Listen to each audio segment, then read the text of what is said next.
Elliott, Wald, addiction specialist. Coming clean with me. Hello, I'm Elliott Wald, addiction specialist, and welcome to another episode of Coming Clean with me. And today my guest is Dr. David Mclaughlan. So, David is currently a consultant psychiatrist at the Priory in Roehampton. He possesses over a decade worth of experience working within both the NHS and the private sector hospitals, specialising in the assessment and treatment of numerous addiction and mental health disorders.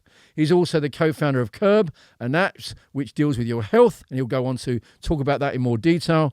David manages his own mental well-being by swimming, both for leisure and competitively. He's a 3-time gold medalist at the British Masters in relay, he has told me, swimming championships. What else? And he's done a wide range of psychiatric conditions, including addiction, substance abuse, psychosis, ADHD, depression, anxiety. So welcome, David. Thank you for joining me. Let's just dive straight in. So tell me about your upbringing that led you to make a choice to go into specialising in addictions. So I guess it's interesting. So my mum and dad came from kind of quite regular background. My dad worked in construction. My mum was originally a healthcare assistant working in a nursing home. But then she became a secretary for a psychiatrist. Oh. And I remember the respect that my mum had for this psychiatrist and the pride that she took in her job as a secretary. And that really inspired me to go to medical school. And of the whole body, the thing that I found the most interesting was the brain. And I was really lucky. I had really great mentors that took me under their wing. I did an extra degree in neuroscience as well. And again, the thing that really fascinated me about the way that the brain works was how it interacts with its environment, how it interacts with substances we put into our bodies and behaviors like kind of gambling or sex or shopping, these kind of compulsive behaviors. And I just thought it was fascinating. So that's why I ended up with That was your lead into your journey of dealing with addiction. Okay. What do you think is the number one commonality between people who have addictions? So I think there's often an underlying cause. Mm-hmm. People use substances or behaviors to meet an unmet need. So there's a professor called Professor David Nutt who talked about the 4 different reasons why people drink alcohol, and that's to cope. So that might be because of an underlying anxiety, insomnia, low mood. It could be for social cohesion, so that they have a shared experience with other people around them. The 3rd reason, it could be for social conformity, so that you just blend in with others that are in your peer group that are all doing the same thing. So if all of your friends are smoking and you don't want to stand out as being the person that's not smoking.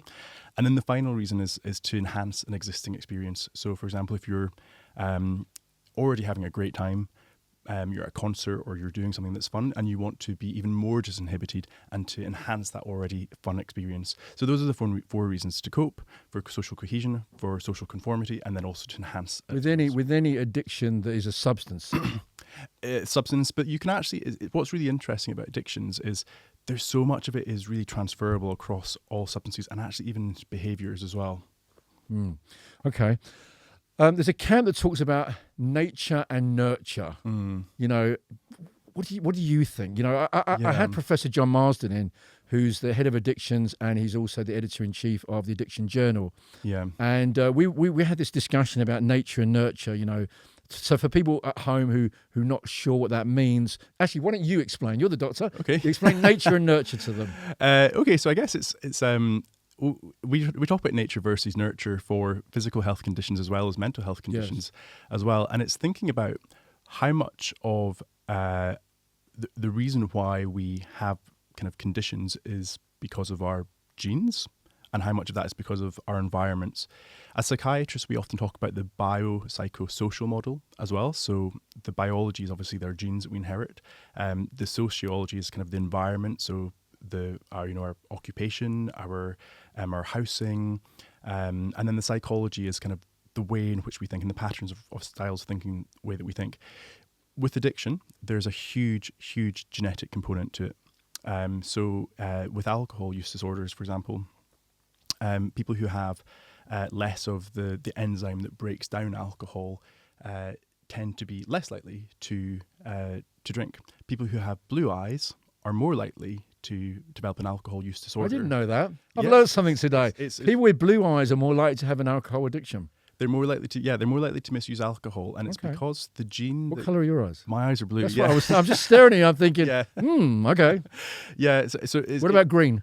green? I'm not so sure Okay. actually. They might fall somewhere in between the kind of light eyes and dark eyes. Okay. But it's because the gene that codes for blue eyes sits right next to the gene that codes for the enzyme that digests and breaks down alcohol. So there's a huge kind of genetic component to kind of alcohol use disorders, but of course your environment affects that as well. So if you imagine people that have very stressful jobs, people who were exposed to alcohol from an early age, where it's normalized within their communities or cultures, and kind of people who are in very stressful environments, who are desperate, looking for other coping mechanisms, ways in which to self-medicate. Yeah. So there is, of course, it's a kind of genetic component, but there's also the environment that you live in that has a huge influence. And you mentioned alcohol, but I think it's exactly the same for cocaine as well, right? Exactly, yeah. It's the same for kind of any substance. I actually think all of us have a vulnerability to kind of substance misuse, and kind of all of us have a threshold. It's just what happens in the environment around us that triggers that, and it's the same for any substance, for cocaine, for nicotine, for opiates. It's really kind of the same principles across all the substances. I think everybody who's familiar with addiction has heard about the fact that we're dopamine seekers. So can you describe, we use dopamine as a currency. Can you describe what dopamine is and why we're dopamine seekers, etc.? Yeah, okay. So dopamine's a neurotransmitter that is active in your brain, but it's also active in other parts of your body as well. And there's lots of different neurotransmitters like serotonin, glutamate, but dopamine is one that people often hear about, and they often associate this with this being the kind of the reward hormone, the reward neurotransmitter, the feel-good neurotransmitter. It does different things in different parts of your brain. That's an important thing to just mention. It does different things in different parts of your brain.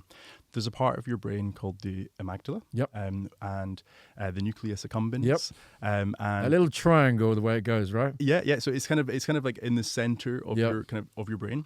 And that's kind of the reward epicenter. So when you have something that feels good, whether that's kind of a bar of chocolate or sex or cocaine or even getting a notification on Instagram or an app, something that makes you feel good, that's when you get this little spike of dopamine.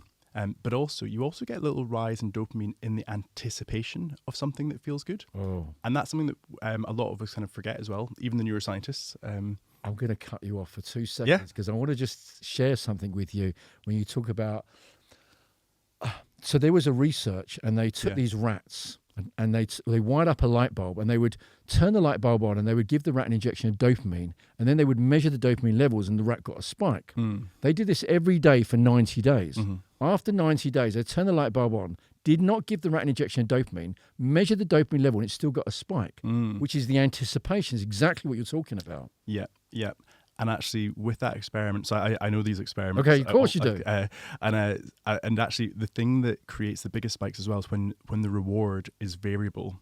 So it's not just so every time you press the lever, the reward that you get it's not always consistent. Right. Because it's that kind of inconsistency that creates the increased level of excitement. So the drive to want more. Exactly. So if you imagine like the kind of machines that you'd see, the kind of the puggy machines or kind of fruit machines, it's the fact that you just don't know when the reward is going to happen. It could be this time, it could be next time, it could be in 10 pulls of the machine. It's that kind of... So it's giving you a different quantity of dopamine so that you don't know how much you're going to get the next time, so you want to go and get more and more and more. And the variability of when it's going to happen as well. That's what kind of increases the addictive quality of the behavior. Okay. I often talk about pain and pleasure. I'm a great advocate of Dr. Anna Lemke, who wrote Dopamine Nation. Yeah. Pain and pleasure. And the way that the research lately, in the last decade, has shown that they're co-located in the brain.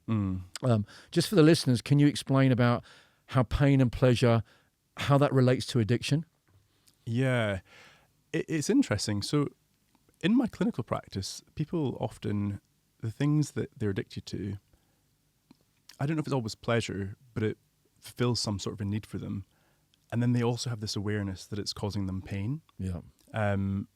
So in that kind of context, it's interesting when I mean, that's actually one of the diagnostic criteria for an addiction. It's when people have continued use of the substance despite knowledge of harm. So, for example, with cocaine, despite the knowledge of the fact that it's costing them loads of money and it's causing financial harm, they know that it's kind of raising their blood pressure and increasing the risk of having heart attacks or strokes. But they still continue to use it, and they know that it's causing harm to their relationships with their partner and loss of trust, but they still continue to do it. And so that's actually one of the diagnostic criteria of addiction. So continued use despite knowledge of harm, but it's because when you are addicted to a substance or a behavior, the kind of the neuroplasticity of your brain it changes. Yes. So that actually you kind of, it changes the way that you think of it, the substance or the behavior or the action. Where you're actually not really weighing up the pros and the cons in an effective way. And so even though you know that this is really bad for you, you still continue to do it. So you're quite impulsive, though. There's an impulsivity to that, correct? So people who are, there is research that shows that people who are, I'm talking about cocaine now, people who are more addicted to cocaine are more impulsive than other people. They make decisions more without thinking about them much more quickly. And that's actually something that I definitely see in my clinics at the Priory. Actually, a lot of my patients who have substance misuse issues, and especially cocaine use, they're often people who are very, very impulsive. And that's why you often see this correlation between substance misuse, addiction, cocaine misuse, and ADHD. Because, of course, people who have ADHD,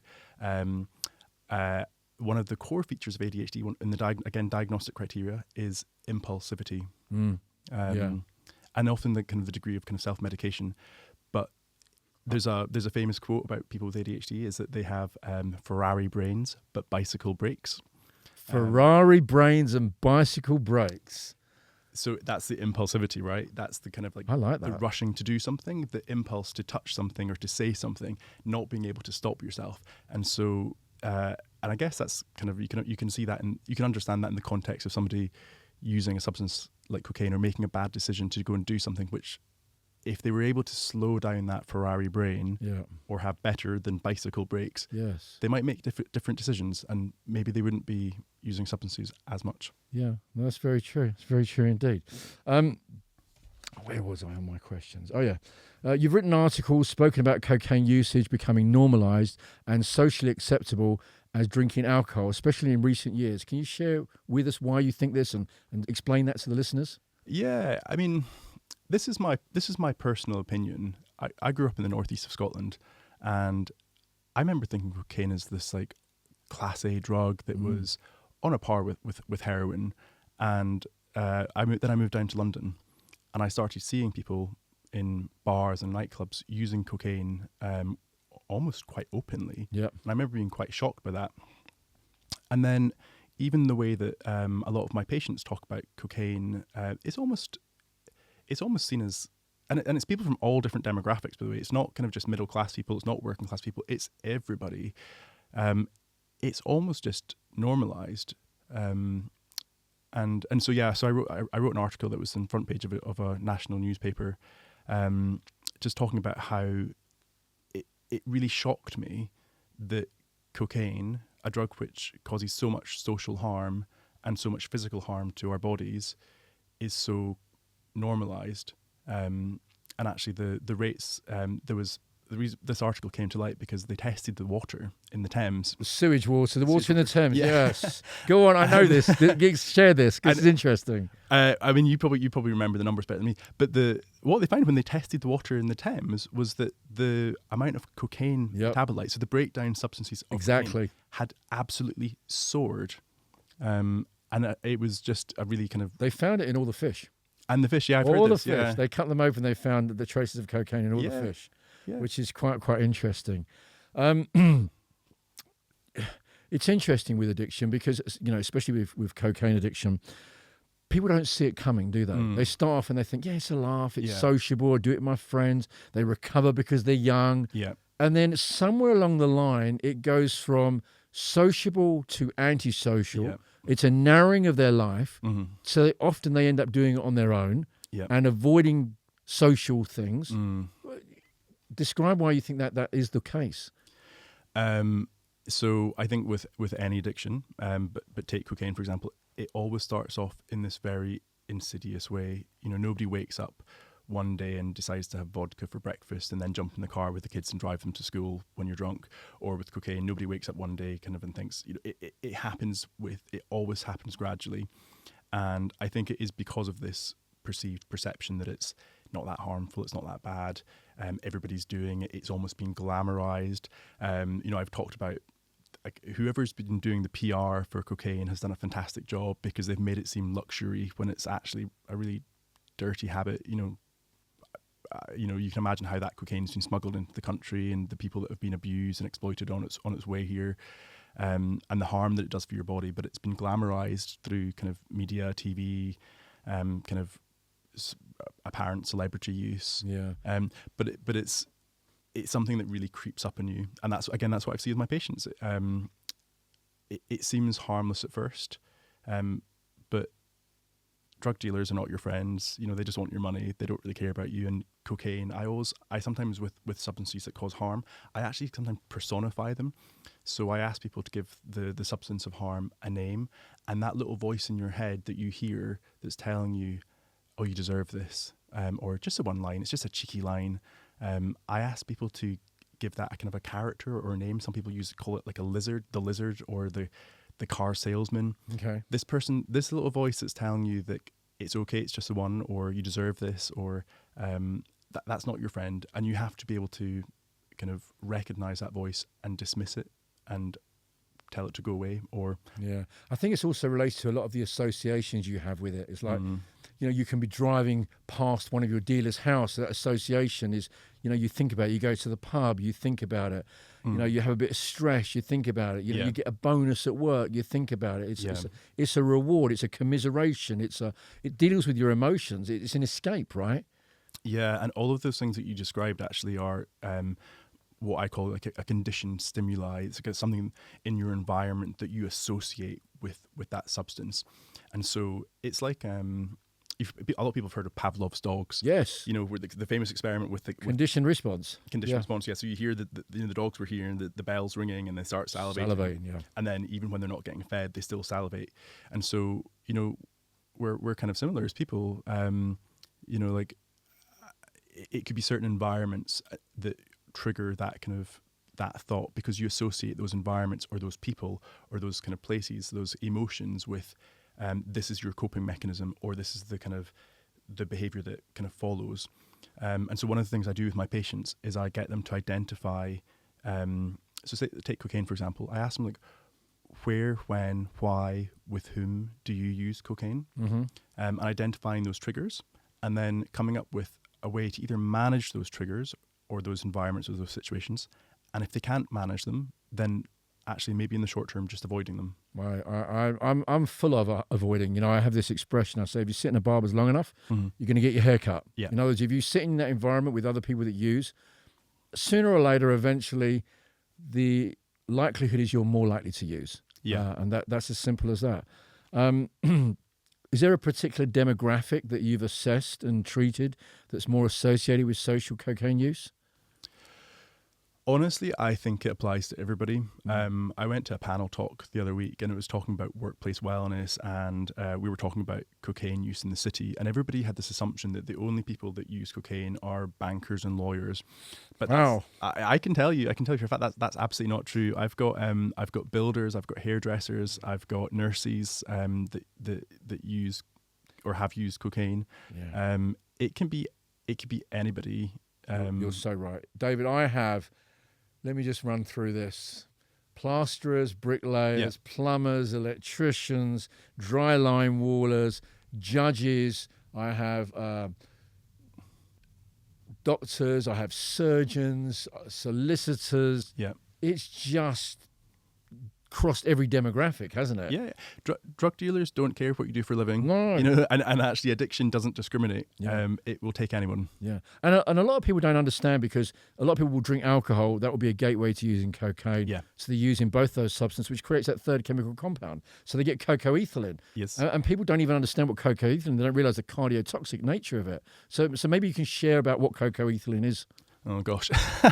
Putting you on the spot now. Yeah, you are. I mean, I think you probably know as much as I do, probably even more actually. But again, so that third chemical compound, when you mix alcohol and you mix cocaine, right? You have cocoethylene. The problem is this: alcohol comes out of your system within quite a short period of time. Yeah. And cocaine comes out of your system a fairly short period of time. The problem is that cocoethylene lives in your system much longer. So if you're then going to go and use again and drink again, your cocoethylene is building up more and more. And cocoethylene is 10 times more cardiotoxic than the other two substances. Yeah. So you're creating greater and greater damage. And people do tend to use the two hand in hand very often. And so with a lot of my patients who they're trying to quit their use of cocaine, I'll also ask them to at least consider the idea of also giving up drinking. Yep. Because when you drink alcohol, you become disinhibited. You down-regulate your frontal lobe, and so you're more likely to become disinhibited, and your kind of willpower is much less kind of effective. I'm gonna put this back into context. This is how I would say. I think when you drink more and more, you make stupid decisions. Yeah. People drive cars when they shouldn't. People make phone calls when they shouldn't. People get into arguments they shouldn't. People get into fights when they shouldn't because they've drunk too much. And I think you make silly decisions. And I think if you make a silly decision, you can't make a rational decision. You're going to phone your dealer, and before you know it, you're there racking up a line. That's how I'd put it. That's it. Yeah. Okay. Let's have a look. What have we got here? Research has been busy. Okay. When assessing patients, what mental health issues or disorders are commonly associated with cocaine and alcohol? Okay. Definitely anxiety disorders. People use alcohol, cocaine to give them this kind of like false sense of confidence, to make them kind of disinhibited. And in the short term, it's actually really good at that, and to manage stress. What's interesting actually is alcohol actually raises your cortisol levels. And so long term, it makes it much more difficult for you to manage stress. Also, alcohol binds a receptor called the GABA receptor. And so temporarily you do get this kind of relief of anxiety, but as soon as the alcohol unbinds from the GABA receptor, you get this rebound excitation, this rebound kind of experience of anxiety, which is why people can probably relate to this experience of hangxiety, feeling anxious the morning after once the alcohol's wearing off. But yeah, there's definitely a huge association with anxiety disorders and alcohol use, cocaine use, and actually probably depression as well, because cocaine does actually make you feel kind of good as well. So it's this very short. If it didn't make you feel good, I don't think people would have used it in the beginning. Exactly. Yeah. I mean, I think we have to acknowledge, like, what is it that it does its job in the beginning. Yeah. Right. Unfortunately, it does its job so well that we want it more and more. Yeah. You know, human nature is this: if you do something and you get pleasure from it, you want to repeat. If you go out to a nice restaurant, David, and you go for a beautiful meal, I don't know what your thing is, but you go for the most amazing meal, right? Yeah. And you think that was pretty reasonably priced, and I loved that meal, and it tasted so good, you're going to want to go back. Yeah. And that is exactly what it is. Yeah. It felt so good that you want to go return until eventually it's detrimental to your well-being, but you still keep going back. Yeah. And then I actually really love that analogy, because what then happens is people think this must be the only restaurant that I can go to. And so they become kind of habituated and they just keep going back to the same restaurant. Yeah. But when I'm working with my patients who are kind of that restaurant that's meeting their need to kind of satisfy that hunger, that kind of that desire for good food, it's about getting them to explore and actually be open-minded, trying different restaurants, trying different ways of meeting whatever need that substance is addressing. Yeah. I think you're right. I remember Professor Marsden was saying to me about people just become so focused in this that it narrows down their life so much. Now, if we were to go back, let's say we went back 50 years, 70 years, 100 years, 150 years, there would be no need for that, because we'd need to go out and find our own food, create our own fires, find our own water. We'd be so busy doing all this. We don't sit back, come home, and we're bored. So many of the people that I see say, I use because I'm bored. Yep. You've got to hear that all the time, right? I'm bored. What do I do without using? I'm bored. Yeah. What do you say? It's really true. So that's brilliant though, if you've got people who they actually understand why it is that they're using, and it takes some people a while to actually realize what's driving you to use, what's the emotion that you're feeling, that you're experiencing just before you use the substance. And for some people, it might be anxiety, it might be anger, it might be loneliness, and it might be boredom. But do you know what? Like, even just getting to that point where you understand what the emotion is that drives your use of the substance or behavior, you're already kind of like 1-2 steps up the ladder. Yeah. And then that's great. Then we can say, well, okay, let's experiment. Let's try different activities that will manage that boredom. One of the things that I get people to do actually is to do something that's active. So that creates this kind of there's a kind of word that people talk about, which is flow. Yeah. And that's something that's generated when you are actively participated in an activity. So, for example, watching television, or it doesn't generate flow because you're not really active. It's not an active kind of state of mind. Whereas if you're in a conversation with somebody, if you're playing the guitar, if you are kind of learning a new language, speaking to somebody in French or something that kind of requires your active participation. That's exercise. Doing something that requires a bit of concentration. That's a really good way to beat boredom because you're actively engaged. Yeah.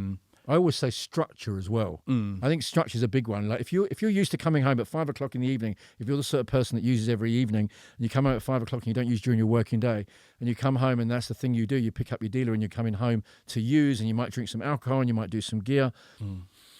I always say to them, well, don't go home. Go to the gym. Go do something different. You've got to have some structure in life, because if you don't have any structure, it's so much more challenging to break the addiction. Yeah, and actually, again, I actually really love all this advice that you're giving as well. It's about having a plan, because if you don't have a plan, you're going to go back to the default. And if your default is to just go to the pub and have a couple of pints and then maybe a line or two or a bag or two, you're going to go back to your default. So in order to change that situation, you need to actually have an active plan. Yes, I agree. Yeah, it's funny because I had a client the other day and we were having this conversation, and he was saying to me, look, I'm really, really doing well during the week. I'm finding that pretty easy. He was a 7-day-a-week user. Yeah. He's like, I'm finding that okay. I'm all right. I'm dealing with it. But the Saturday and the Sunday, he said, it's like, I'm not at work. I've got no structure. He didn't use the word structure. I did.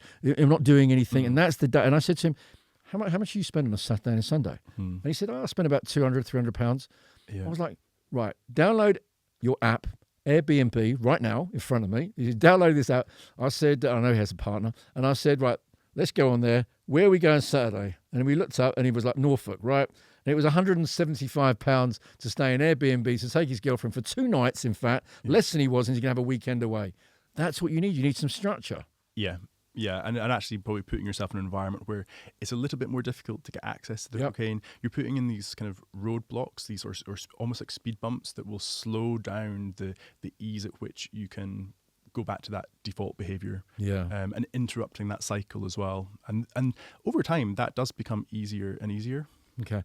It's interesting because I have a lot of people make comments, especially on my TikTok, because I think there's some anonymity in TikTok that people don't really pretend to use. They don't use their own name, so they can use a particular name. Yeah. So they've quite freely make comments on my TikTok. I probably get on average about 4,000 comments a week, just to put it in context. And so often I see the comment, I have ADHD, so I need to use. I have ADHD, which you touched on. I have ADHD, so that's why I use. I have ADHD, and this cocaine helps me deal with my ADHD. Can you put that into some context about ADHD? Yeah, it's interesting. I mean, I've definitely, this is anecdotal, but in my clinics, I definitely see an overlap with people who misuse cocaine and then I probably have an underlying diagnosis of ADHD. I think if you're in that situation, then I think you need support with the cocaine misuse, and then thereafter, once you're off cocaine, then you could seek a diagnosis of ADHD. The guidelines for psychiatrists say that we can't really start treatment for somebody if they're actively using cocaine. Yeah. Which actually I understand that's actually really difficult for people to give up one substance before they can get help. Before they can get help, and I actually really sympathise with that. But there's reasons why, because obviously the interactions with the medication and the I get cocaine. that. But just clarify, because people say using cocaine helps me with my ADHD. Yeah, again, it's interesting. I have heard anecdotally people who have a diagnosis of ADHD and using cocaine. I have heard people say that it helps them to feel calm. The only thing I would say though is definitely don't do that, because you don't know what you're buying. You don't know what it's cut with. You know, it could have like opiates or ketamine. It could be anything. And actually, what you really need is you need an assessment for ADHD, and you need to get treatment for ADHD where you can, you know, it's pharmaceutical grade. Absolutely. And it's evidence-based. They've done research trials on it. Here's what I always say, David. I always say, listen, if you have ADHD and you have an addiction, you've got to keep in mind that addiction is going to be detrimental to your well-being, okay? It's going to affect your family dynamics. It's going to affect your work. You may end up taking days off work. So how is that helping your ADHD when it's detrimentally affecting you? So let's deal with that. Let's deal with your addiction. And then, as you said, go and get treatment for the ADHD. Because using is not the solution for ADHD. It's not like, well, I have ADHD, so I can use. Yeah, I think it's funny. I think that kind of sounds like a bit of an excuse, because cocaine is incredibly, well, I think it's expensive from what I hear. So it's a very £10 a point.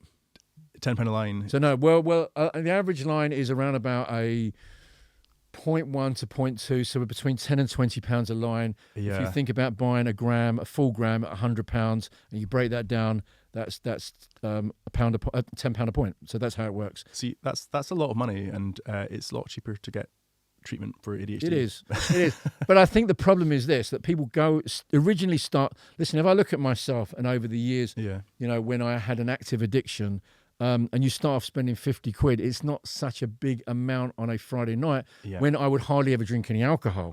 I might have 2 drinks, if that, but I'm spending 50 quid. So I'm relative, I'm spending the same quantity. The problem is when that becomes a full gram of £100, and it becomes £100 on a Friday and a Saturday, and then it becomes £100 on a Friday and a Saturday and a Wednesday, and then it becomes £100 on a Friday, Saturday, Wednesday, and a Thursday. That's the problem. That's where you get to. Yeah, exactly. It's also, it's like, you know, if you were to think about how much that is over the course of the month or over the course of the year, but I think the problem is people don't think in that kind of way. Imagine if you got a bill at the end of the year for all the cocaine that you'd used at the end of that year. You think, oh my gosh, or that's a lot of money. But I think people. I often put on my TikTok questions, so it's like I like the feedback, so I get to understand and get more knowledge, because you know, if I'm in touch with almost 200,000 people on my TikTok alone who have addiction, you know, I'm getting a lot of research. It's like raw data. And one of the things that I asked is, in the years that you had an addiction or still have an addiction, cocaine this is specific to, how much money do you think you spent in that lifetime of usage? Yeah. And I must have had, I would say there was around about 500 comments, let's say, on that one post, right? Yeah. And if I go through it, and if you take an average, we're looking at people spending 50, 100, 200,000 pounds over a 10-year addiction. Yeah. You know, which you never thought. There's not a single person with an addiction who thought to themselves, when I first use it, I'm going to end up with an addiction. No, I agree. And that's it. That's a sickening amount of money, because for a lot of people, especially kind of in the climate that we're living in just now, money's not easy to come by. People have to work really hard for that money, and that's money that they could be using to, I don't know, get a deposit on a house, or buy a new car, or take their families on holiday. It is a sickening amount of money that it doesn't actually ultimately make you happy. I think the problem is this, right? When I spoke about pain and pleasure earlier on, I think human nature is about avoiding pain and seeking pleasure. Yeah. If you put your hand on a red hot oven and you burn yourself, that equates to a pain, and you're going to avoid doing it, right? And in life, there's a small element of pain. You go to work, we call that pain. To get paid, to buy nice things, we call that pleasure, right? The problem is they don't see the pain of the money at that given point. Yeah. The pain of the money doesn't come for a long time in the future. And at that point, they're like, yeah, but I'm this far deep. How do I get out? Yeah. Do you know, actually, that reminded me of, I've got a patient who, he's a great patient, and once described kind of alcohol, but you can apply this to any substance, as a bit like a warm fire. And this kind of, the pain of being, the pleasure of being close to the warm fire, but actually you end up kind of getting a bit too close and you burn your hands, but still wanting to be close to the fire. And actually, sometimes we have this discussion where actually sometimes you just need to step away from the fire. Don't try and keep your hands warm, because it's too difficult to tread that fine line between the benefits of the substance or the alcohol, what it's giving you, and actually the harms. And when you keep getting burnt, it's a kind of, maybe that's a sign that you need to kind of step away completely and just go for abstinence. Because I think it's very hard to be in it and see it. Yeah. I mean, I remember for myself, if I go back to like 2004, and I wrote my first book that's on Amazon. when I wrote my first book, which was on smoking, stopping smoking, and I was using at the time Coke, and it was really weird because I had all these ideas, right, and I wrote them all down. And then I thought, this is in the middle of the night, by the way. Yeah. And I woke up, like, didn't even sleep. But you get up in the morning, you think, oh, that's going to be a load of rubbish. And actually, it was good. And I wrote my book in 3 months. So now you think to yourself, oh, I'm getting a benefit out of using. But eventually, it became muddled. It became mush. It became, I wasn't able to do anything and get an end result from it. But people don't see that. Yeah, and a lot of people think that they can moderate, they can cut down, they can use a substance just a little bit, and they're not addicted. But actually, when you listen to this objectively and you see enough people over time, you realize that actually it's really hard to use any addictive substance. It's really difficult to use it in moderation, and for a lot of people, they have to make that really difficult decision of complete abstinence and just quitting it altogether. And that's the only way for I agree with you. I agree. I don't think there's a middle ground. I think because you never know at what point you would become that addict. So why get there? Yeah. So I've read a lot of people's definitions of addictions. I'm going to give you my favorite definition of addiction that I've come across in everything I've read and everything I've researched. And it says that an addiction is a behavior, is a compulsion to a behavior or a substance that has a temporary relief but has a negative consequence. That's probably my favorite, how you sum up addiction. What would you say? How would you define addiction? I would say addiction is a state whereby there is uncontrolled use of the substance. So you can't, once you start, you can't stop. A bit like Pringles, once you pop, you can't stop. So uncontrolled use, continued use of the substance despite the knowledge of harm. What else? Kind of a tolerance as well. So that's a kind of one of the diagnostic criteria that you see with people who've got alcohol addiction. So they can drink more and more, and they, it takes more of that substance to reach the same state that they would previously have acquired. What else? Kind of narrowing of interest and repertoire. So kind of and something we call primacy. So for example, in the NHS, I've worked with people who've got heroin addictions, and they might have £10 left. And they spend their last £10 on buying a bag of heroin instead of baby formula. So there's that kind of primacy. There's that kind of prioritization that feeding this habit is more important than feeding your children. Which sounds crazy, but that's what addiction does to you. It changes the wiring of your brain, and it makes it more difficult to kind of make measured decisions. And it's what's so interesting is there's so many of these kind of qualities, the loss of control, the primacy, the tolerance. The other thing, actually, withdrawal symptoms as well. So when you don't have the substance, you can start to get physical or emotional kind of distress. A lot of these kind of qualities, they're true of all of the addictive substances and even the addictive behaviors. Yeah. What about the people who let's say this is someone who uses like 4 times a week, right? They've got an addiction, and they go on holiday for 2 weeks, somewhere where they can't get it, and they don't even think about it. It's almost an acceptance. Yeah. The moment they're flying back, they land, and the luggage is going around the carousel, and they're making their phone call to their dealer. How come in that 2 weeks they didn't have a physical withdrawal? They didn't have any bad effects. They just accepted it. Why is that? I guess it's back to that conversation about nurture and nature, and the interaction with our environment. So in some environments, if you're away from work, you're away from the pub, you're away from your friend Bob, you're away from all of these triggers that you normally associate with your use of the substance like cocaine or alcohol, and you're in a totally different environment where there's none of those usual kind of triggers that might kind of lead to you using the substance. And actually, it's interesting because I've got patients who will tell me this. They've been on holiday, they've not used, or they've not drunk, they've not used cocaine or whatever, and then they qualify that in their head and they justify that in their head. Say, well, see, this is evidence that I'm not an addict. This is evidence that I don't have a problem because I've managed to go for a week, or because I've managed to go for 2 weeks without using cocaine. And so it's almost like that devil on their shoulder, again, that kind of just whispering, saying, see, you're not an addict. It's okay. You can go back to... It's all right. Just have another one. Yeah. Wait till next week. Yeah. You're not an addict. Yeah, but you are.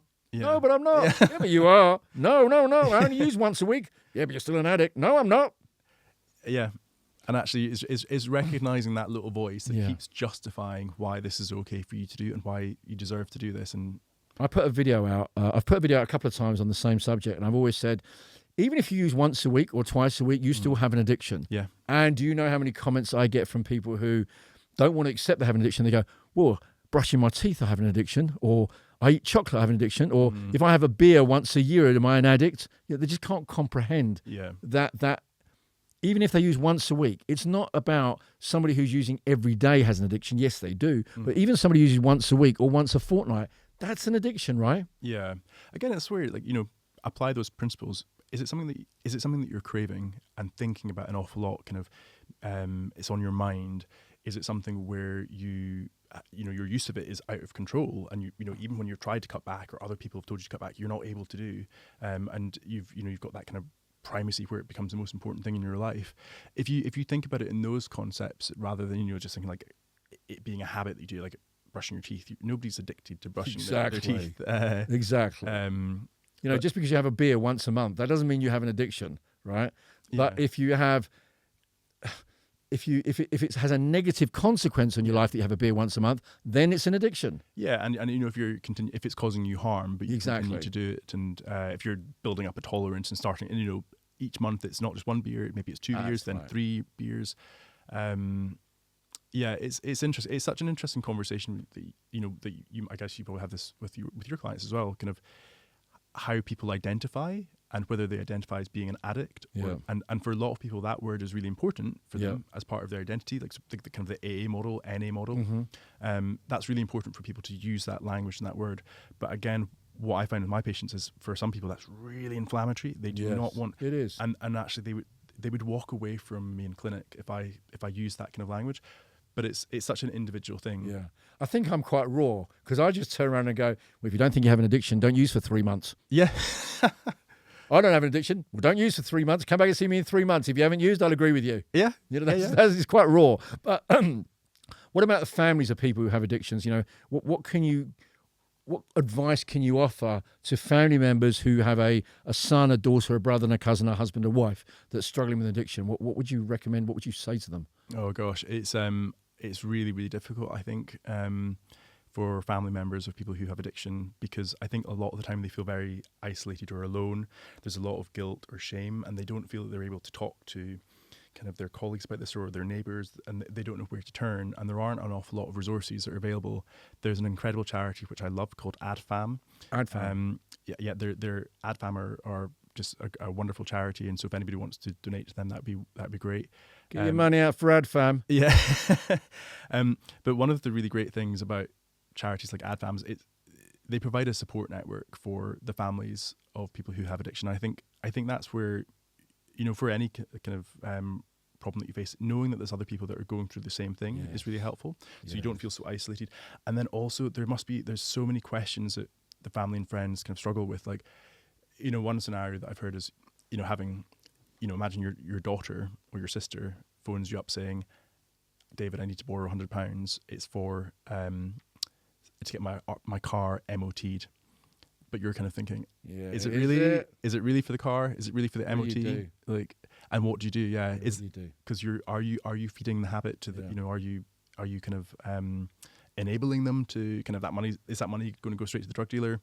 It's really difficult. And so those are the kind of problems that family and friends struggle with. I guess ultimately there's things that you can do to support the person. I think always be compassionate, empathetic, try not to be judgmental with your family member.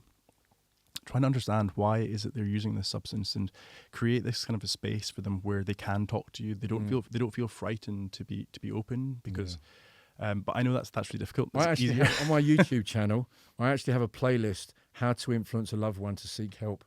And that's aimed at parents, husbands, wives, that they can watch these videos as 5-part playlist, only about 5 or 6 minutes. It just gives them advice of how they can do things to get their partner on board to then seek help. I think that's quite useful, because I don't think a lot of people have looked to that angle of helping people who have a loved one that have an addiction, and what do you do with them. It's I think also recognizing that the family members, for them actually it can be really stressful, and actually they have their own mental health needs. Yeah, I mean, I've got 2 podcasts with the family of the person that had the addiction that I've spoken to. The person had the addiction, the mother, the sister. I've had them all in the same dynamics of the podcast. That's very interesting. Yeah. So just tell me about Curb. Okay, so Curb is a mobile app which I've been building now for a couple of years. We're funded by Innovate UK. In total now we've been awarded about £200,000 worth of Innovate UK grant money, which is incredible. We've built two pilot studies. Essentially, so I've not really described that very well. Curb's an app that helps people to... It's an app. We got that. Curb's an app. We got that. And what does the app do? We help people to reduce or quit drinking. Okay, so you've got an app called Curb that is for alcohol to reduce the quantity and to quit. Is that my understanding? That's right. We help people to reduce their drinking or quit drinking. Okay. And initially, we have different types of interventions like breathing exercises. We did a research study where we took data from people's wearable devices like their Fitbits, right? And we integrated that with the app and also with kind of information that we were getting from Apple Health, things like kind of how much you were sleeping, your step count. And what we started to do was to build predictive technology to predict when it was that you were most likely to drink and why it was that you were going to drink, and to understand how we could meet that need with what we call just-in-time adaptive interventions. Just in time, yeah. So you're dealing with it before it happens. That's it. So it's quite clever technology. So that was a research product. We're about to launch the commercial product, which is a bit less complicated, a bit less sophisticated, but it still meets kind of a lot of the basic needs, providing people with support on that journey. Fantastic. The last question, I ask every single guest the same question at the end. Mm-hmm. What advice would you give to somebody who is listening right now who is struggling with an addiction? I think take stock, just sit back and actually reflect on how much you're using, why you're using, and be really honest with yourself. Don't trick yourself into kind of thinking that this isn't an issue. And I guess seek help. I know that's easier said than done. But